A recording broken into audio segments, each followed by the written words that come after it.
तिने स्वावलंबी असावं, समाजाला दाखवायला नव्हे तर तिच्या स्वाभिमानासाठी, तिच्या आत्मसन्मानासाठी.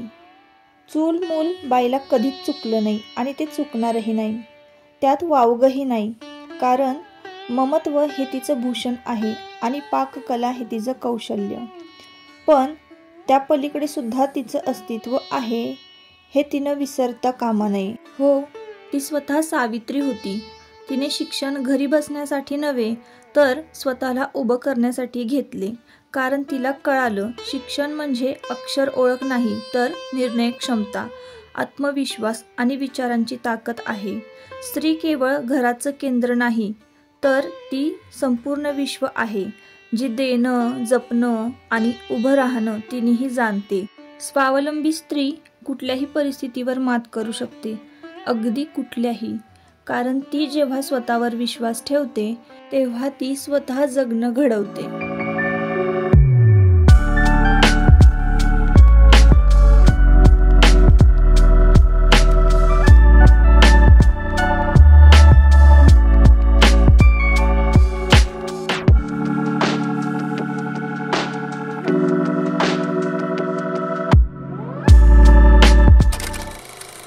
हॅलो, नमस्कार. मी सुप्रिया आणखी एका नवीन ब्लॉगमध्ये आपलं मनापासून स्वागत करते. तुम्हाला आजचा दिवस सुखाचा, आनंदी आणि आरोग्यदायी जावो. तुम्ही जी काही स्वप्न पाहिली असतील ती सगळी स्वप्न तुमची पूर्ण होत. त्याचबरोबर शुभ सकाळ सर्वांना. सकाळची वेळ आहे आणि सकाळी ना सुरुवातीला मी तुमच्याबरोबर ज्या व्हिडिओ क्लिप शेअर केलेल्या आहेत, देवपूजा वगैरे झाली होती आणि छान मस्त अशी शेवंतीची फुलं आज देवांना वाहिली होती आणि खूप बरं वाटतं. आता दिवाळी ना संपली आणि बऱ्यापैकी ना खरं तर दिवाळीची कामं राहिलेली आहेत बरं का. फक्त फराळाचे डबे वगैरे घासून ठेवलेले आहेत. बाकीची सगळी कामं जी आहेत ना राहिलेली आहेत, जसं की डेकोरेशनचे जे सामान आहे ना ते व्यवस्थित ऑर्गनाईज करून ठेवायचं राहिलेलं आहे. तेही व्हिडिओ मी तुमच्याबरोबर लवकरात लवकर शेअर करेन आणि शॉर्ट व्हिडिओसुद्धा मी तुमच्याबरोबर रोजच अपलोड करत असते, पण त्याचबरोबर लॉंग व्हिडिओसुद्धा रोज अपलोड करण्याचा प्रयत्न करणार आहे. असो, तर ह्या गोष्टी ना मी प्रत्येक ब्लॉगमध्ये बोलत असते. मलाही वाटतं की माझे ब्लॉग तुमच्याबरोबर रोज म्हणजे तुमच्यापर्यंत रोज पोचावेत बरं का. असो, आता इकडे ना बघा मी सकाळी डब्याची तयारी करते. तर ना शॉर्ट व्हिडिओमध्ये सुद्धा मी ही रेसिपी शेअर केली होती, कारण शॉर्ट व्हिडिओ कसं जास्तीत जास्त लोकांपर्यंत पोचतो. तर या रेसिपीचा जास्तीत जास्त लोकांना फायदा व्हावा ना यासाठी मी शॉर्ट व्हिडिओमध्ये सुद्धा ही रेसिपी शेअर केली होती. आणि चला म्हटलं लॉंग व्हिडिओ ना जे रेग्युलर व्ह्यूवर्स आहेत आपले ते तर बघतात, ज्यांना आपलं डेली रुटीन बघायला आवडतं, तर त्यांच्यासाठी म्हटलं चला लॉंग व्हिडिओमध्ये सुद्धा ही रेसिपी शेअर करूयात. तर बघा इथे मुळा खिसून घेतलेला आहे साल काढून, आणि खिसता काय झालं एकदम माझा हात असा कट झालेला आहे. तर आमची जी खिसणी आहे ना ती लोखंडाची आहे, त्याच्यामुळं मग आता धनुर्वाताचं इंजेक्शन घ्यावं लागेल असा विचार केला होता. आणि माझं कसं आहे की काहीही जर मला लागलं ना तर ती जखम एकदम पटकन भरते बरं का. तर म्हणजे थोडंसं लागलं होतं, जरा खोलवरच जाते जखम, कारण ती खिसणी का नाही लोखंडाची जुनी असल्यामुळं की नाही तिला खूपच धार आहे. आणि इथं ना जरा गडबडच चालू होती. एकदा 9 वाजले ना की कधी डबा 9:30पर्यंत तयार होतोय असं असतं. आणि कसं आहे आता सुट्ट्या पूर्ण झालेल्या आहेत आणि सुरुवातीला डबा म्हणजे खूप दिवसाचा गॅप पडला ना की थोडं गडबड होते. रुटीन जे आहे आपलं बसलेलं असतं तर ते थोडं विस्कळीत होतं. आता इथून पुढे पुन्हा सुरुवात झालेली आहे सुरळीतपणे आपलं रुटीन जे आहे, तर ते मी तुमच्याबरोबर शेअर करणार आहे. आता सध्या थंडीचे दिवस आहेत. असो, तर आता इकडे ना मुळा खिसून घेतलेला आहे आणि मुळा खिसला की नाही की तो छान पाण्यामध्ये भिजत ठेवायचा आणि स्वच्छ धुवून घ्यायचा आहे आपल्याला. आणि मुळा धुताना 1 ते 2 वेळा धुवायचा, जेणेकरून त्याचा जो वास आहे ना तो जातो. 2 पाण्याने मुळा धुतल्यानंतर ना आपल्याला असं पिळून एका भांड्यामध्ये काढून घ्यायचा आहे. तर ही झाली सुरुवातीची प्रोसेस, म्हणजे साल काढायची आहे आपल्याला, चांगला खिसून घ्यायचा आहे, 2 पाण्याने स्वच्छ धुवून पिळून घ्यायचा आहे. तर असो, रेसिपी तर मी शेअर करतेच, पण थोडं ना बिझनेसविषयी मी बोलणार होते. आता बघा, मी तुम्हाला सांगितलेलं आहे की मी काय काय बिझनेस करते आहे.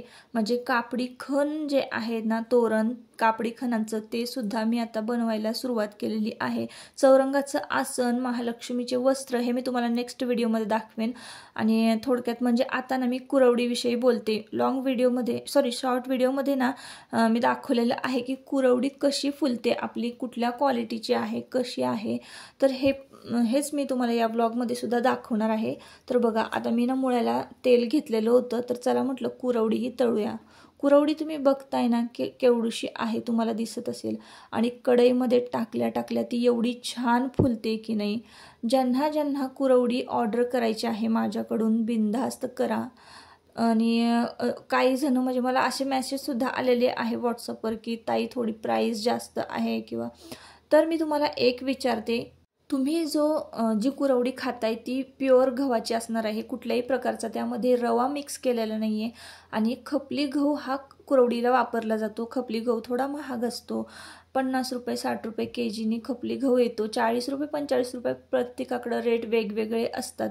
तर त्यामुळं ना, आणि तो भिजवला जातो, 4 ते 5 दिवसाचं पाणी बदललं जातं, मग चीक काढला जातो, मग चीक तळाशी बसतो डब्याच्या, वरचं पाणी काढून टाकायचं असतं. मग त्यानंतर चीक चुलीवर हाटला जातो आणि सूर्य उदयाआधी हे सगळी कामं करायची असतात. म्हणजे कुरवडी जी आपली आहे ना आपण घालतो, ती सूर्य उदयाआधी घातली पाहिजे. ऊन झाल्यानंतर कुरवडी जर घातली तर म्हणजे काय हरकत नाही, पण उन्हात बसावं लागतं कुरवडी घालण्यासाठी. आणि मग त्यानंतर ऊनही कुरवडीला चांगलं मिळालं पाहिजे, त्यामुळे सकाळी ह्या सगळ्या गोष्टी कुरवडी वगैरे घातली जाते. कुरवडी करण्यामध्ये खूप सारी मेहनत असते बरं का ताईंनो. हा व्हिडिओ मी पाहिजे तर कुरवडीचा तोही मी तुमच्याबरोबर शेअर करेन. कुरवडी कशी केली जाते, काय केलं जातं, तर खूप सारी मेहनत यामध्ये असते. तुम्ही जेव्हा पिझ्झा खायला जाता तेव्हा तुम्ही म्हणता का 200 रुपयाचाच हा पिझ्झा आहे बाबा, खायला नको, किंवा ह्या सगळ्या गोष्टी. आता ह्या सांगायच्या गोष्टी नाहीच आहेत मला बरं का, पण तुम्ही एक विचार करा की इतकी सारी मेहनत केली जाते. हाटायचं म्हटलं ना कुरवडीचा चीक, तर इतकी ताकद लागते ना त्याला, 10 हत्तीचं बळ लागतं. मी तर म्हणेन खरंच माझ्यासाठी तर हाटलाच जात नाही माझ्याकडनं कुरवडीचा चीक.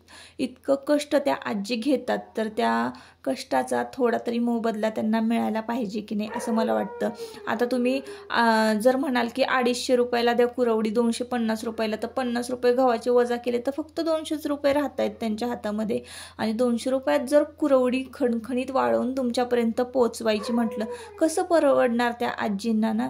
अजिबात नाही. त्याच्यामुळे मी कुरवडीचा रेट हाच ठेवलेला आहे, 350 रुपये. शिपिंग चार्ज मात्र तुम्हीच द्यायचे आहे, कारण कुरवडी 1 किलोमध्ये 100 कुरवडी बसणार आहे.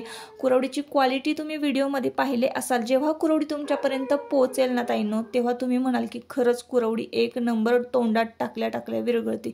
इतकी भारी त्यांची कुरवडी. कारण त्या आजींचं वय आत्ता 70 आहे, तरीसुद्धा त्या इतक्या छान म्हणजे मेहनत पण करतात. त्यांच्या मेहनतीचा मोबदला त्यांना मिळायला हवा. आणि त्यांना आपण एक प्रकारचा रोजगार मिळवून देतोय. मोठ्या तुम्ही मॉलमधनं दुकानातनं खरेदी काही गोष्टी करतात तेव्हा आपण बार्गनिंग नाही करत. मग आपण एखाद्याला असा छानसा प्रतिसाद द्यायला काय हरकत आहे? शेवटी तुमची इच्छा, ऑर्डर करा किंवा नका करू, पण कुरवडीचा रेट मी 350 रुपयेच ठेवणार आहे. तर असो, यात राग वगैरे काही मानू नका बरं का. तर आता इकडे मुळ्याची भाजी झालेली आहे. आता कशी केली ही तुम्ही बघितली असणार आहे. आणि कशी केली, थोड्याशा मिरच्यांचा तडका दिलेला आहे. आणि त्यानंतर जिरं मोहरी घातली, हिंग हळद घातलं, मीठ घातलं आणि मुळा धुतलेला त्यामध्ये परतून घेतला, शिजवून घेतला. कोथिंबीर घातली, शिजल्यानंतर पुन्हा एकदा एक वाफ काढून घेतली. अशा पद्धतीनं आपण मुळ्याची भाजी केलेली आहे आणि एकदम मस्त झाली बरं का. आणि बाबांना जेवायला वाढलं. आणि मग त्यानंतर इकडं ना एक पार्सल आलं होतं. आता हे पार्सल मी मागेच तुमच्याबरोबर शेअर केलेलं आहे. तर हे मिनी मंगळसूत्र आहे, जे की मी मागवलेले आहे. आणि यातले पण बरेच पीस विकले गेलेले आहेत बरं का, फक्त थोडेफार राहिलेले आहेत. तर हे जे वाट्यांचे पीस जे आहेत ना, तर ते मी 200 रुपयाला लावलेले आहे विथ फ्री शिपिंग बरं का. आणि 220 रुपये असं काहीतरी प्राईज मी ठेवली होती. इथं डायरेक्ट ज्यांनी घेतलेले आहे, ज्यांना शिपिंग चार्जेस नाही का वजा झालेले आहेत, तर त्यांना मी 200पर्यंत हे दिलेली आहे. शिपिंग चार्जेस धरून मी 220 रुपये म्हणत होते. आणि ह्याची कलर क्वालिटी 1 नंबर आहे. 6 महिने तुम्ही तेल पाणी साबण हे कसेही वापरा, अजिबात याचं हे जी पॉलिश आहे ती जाणार नाही. तर तुम्ही जर आहे ना साबण तेलात जर नाही ना वापरले पाण्यामध्ये, तर अगदी 1.5-2 वर्ष तसेच्या तसे नव्यासारखे राहणार आहेत हे मिनी मंगळसूत्र. आणि मग 2 वर्ष तुम्ही वापरलं तर 200 रुपये तुमचे वसूल होत आहेत त्यामध्ये. तर अशा पद्धतीनं जर इन्व्हेस्टमेंट करायची असेल तर आपण करू शकतो. मी सुद्धा साधारण एक मध्यमवर्गीय गृहिणी आहे, तर मी सुद्धा अशाच पद्धतीची इन्व्हेस्टमेंट करत असते की अशाच पद्धतीची ज्वेलरी मी घेत असते, जेणेकरून ती 2-3 वर्ष आपल्याला जावी. मग अगदी ती 100-200 रुपयाची असली तरी आपले पैसे वसूल होतात. अशा पद्धतीनं बघा वेगवेगळ्या डिझाईन मी तुम्हाला दाखवत आहे.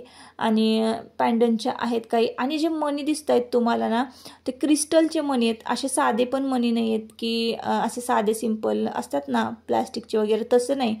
हे क्रिस्टलचे मणी आहेत, त्यामुळे ह्या मिनी गंटनला एकदम वेगळा लुक येतो. त्याचे तुम्ही स्टोन पहा. जेव्हा तुमच्यापर्यंत हे पोहोचेल ना, तेव्हाच तुम्हाला कळेल की हे मिनी गंटनची क्वालिटी कशी आहे. अगदी सोनारसुद्धा सोन्याचं घडवत नाही इतकं सुंदर याचं विणकाम म्हणजे हे आहे. चेन जी आहे ना त्याची क्वालिटी खूप छान आहे. तर असो, तुम्हाला जर हे ऑर्डर करायचं असेल ना, तरीसुद्धा मी डिस्क्रिप्शनमध्ये ना एक व्हॉट्सअप क्रमांक देते. कुरवडी काय जर ऑर्डर करायचं असेल तरी तुम्ही त्या व्हॉट्सअप क्रमांकावर करू शकता. त्यानंतर इकडं का नाही संध्याकाळची वेळ होती, बाबांना मी चहा दिला बरं का. आणि बाबांचा वेगळाच उद्योग चाललाय बघा. त्यांनी ते मच्छरचं मोटींचं जे मशीन असतं ना ते आणलं होतं आणि ते बिघडलं होतं, तर त्यांचं तेच खोलायचं चालू होतं. आणि मी बघत होते नक्की ते काय करतायत, पण नंतर लक्षात आलं की लाईटच नव्हती, त्याच्यामुळं ते मशीन ऑन होत नव्हतं. आणि आमच्या दोघांच्याही लक्षात आलं नाही की ते मशीन म्हणजे ऑनच होत नाहीये. तर अशी गंमत झाली. तुमच्या लक्षात आलं नाही लाईट नाही ते? मी खोलत बसले. आता सगळे हसणार आहे. आता ते बघा किती हसतील. होय हो, पप्पांनी बघा काय केलं. ती मशीन आणली मच्छरची आणि ह्याला लावली स्विचला, आणि चाला ना ती मशीन म्हणून अख्खी मशीन खोलली बघा त्यांनी. आणि आता बघतात, त्यांना म्हटलं बदलून आणा ती, मी सांगते बदलून आणा ती. त्यांनी काय केलं माहितीये का, लाईट गेली त्यांना माहितीच नाही, अख्खी मशीन खोलली. मच्छर कुठं घालायचं, मच्छरची मशीन. तर अशी गंमत झाली बघा. लाईटच नव्हती, लाईट गेलेली होती. आणि आम्ही दोघांनी हे ऑन करून बघितली तर ती मशीन ऑनच होत नव्हती. आम्हाला वाटलं मशीनच बिघडलेली आहे. आणि दोघांच्याही लक्षात आलं नाही की लाईट गेलेली आहे म्हणून. आणि मग जो पोपट झाला आमच्या दोघांचा, आम्ही दोघं हसायला लागलो. तर असं झालं. असो, आता आजचा ब्लॉग मी इथंच एंड करते. परत तुम्हाला काय वाटलं या ब्लॉगबद्दल नक्की कमेंट करून सांगा. आणि परत भेटूया नवीन एका ब्लॉगमध्ये. तोपर्यंत स्वतःची काळजी घ्या आणि मजेत राहा. आणि जर तुम्हाला माझ्याकडून काय पाहिजे असेल, मंगळसूत्र म्हणा, ज्वेलरी, साड्या, तर मी तुम्हाला दाखवणारच आहे नेक्स्ट ब्लॉगमध्ये. चला, बाय.